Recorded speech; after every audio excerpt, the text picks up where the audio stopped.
So good evening guys. So magra-ride tayo ngayong gabi at gamit natin ang ating Insta Ace Pro 2. So titingnan natin to yung captured niya kapag gabi.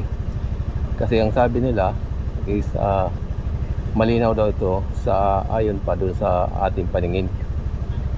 So mas malinaw pa itong nakukuha ng camera kaysa sa ating nakikita. So ngayon, iikot tayo dito sa subdivision dahil ang ilaw dito medyo makulimlim o madilim. Hindi tulad ng sa highway, maraming ilaw. Pero ayon sa aking naaninag,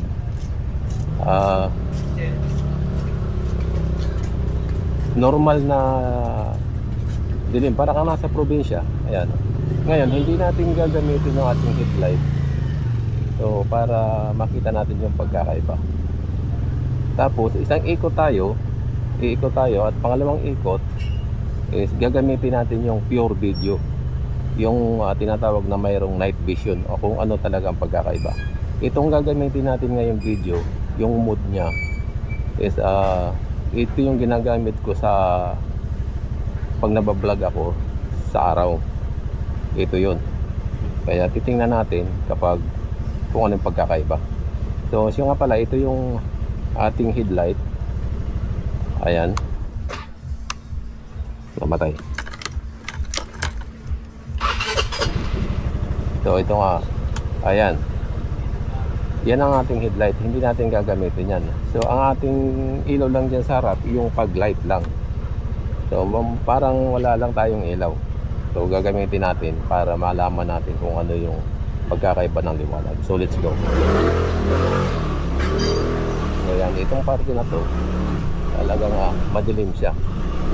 At dito mayroong ilaw dito, yung isang poste na yun ang silbing liwanag dito sa kalsada. Pagdating naman natin dito, madilim. Yan, madilim. So sobrang dilim talaga. So dito may ilaw, isang sedang poste. Kasi nga pala ang oras natin ngayon is 8:15. So pag ganitong kasing oras dito sa subdivision namin, wala nagaanong naglalakad dito sa kalsada. Kaya pag ganitong oras, kala mo malalim na yung gabi. So halos wala na. Ayan. So iikot lang tayo, tapos mamaya pangalawang ikot natin, susubukan natin yung pang pure video, yung mode nya na mayroong night vision. So ikot lang tayo. Kaya nga pala mga boss, itong Insta Ace Pro 2, hindi lang po ito, maraming option kasi ang mode nito. Kung ikaw ay tumatakbo, yan, isit mo lang siya. Mayroon siyang preset na hindi mo na kailangan na maghanap ng kung anong mood ang gusto mo. Pag pinindot mo yung vlog, so automatic na yon, siya na yung magdedetermine sa'yo kung anong liwanag ang ibibigay niya sa'yo. Ganun din naman kapag halimbawa tumatakbo ka, so siya nang bahala. So hindi na natin kailangan maghanap, basta pinutin lang natin yung preset, tapos mamimili na tayo kung anong pipiliin natin. So yan lang. So ito na yung sinasabi sa iyo na night vision na gagamitin natin. So hindi pa rin natin gagamitin yung ating headlight. So para ipakita ko sa iyo, ito yung yan ang headlight natin. So hindi natin gagamitin. Ngayon, yung inikutan natin doon kanina, iikutan pa rin natin at ikukumpara natin kung ano talaga ang pagkakaiba ng night vision at saka yung natural na video pag nag-video tayo sa araw. So ito na, let's go. So yan, ito yung parte kanina dito sa unang bungad natin na madilim. So yan, lalo na dito, yan, sobrang dilim yan. Yan. At tapos pagdating doon sa may unahan, mayroon ditong poste na mayroong ilaw. So ayan, medyo maliwanag dito ng konti. So dito tayo kanina doon tayo dumaan. So iikutin natin ito para medyo mahaba-haba yung iikutan natin. So dito merong dalawang ilaw ang poste, may ilaw ng mga kabahayan, pero hindi gaano maliwanag. Kung i-compare mo doon sa highway na nandun ka talaga, maliwanag. Tapos meron din tayong kasalubong na kotse na may ilaw at sabi nila hindi daw ito nagbablur. So mamaya makikita natin. So ito tayo dito. So ito na yung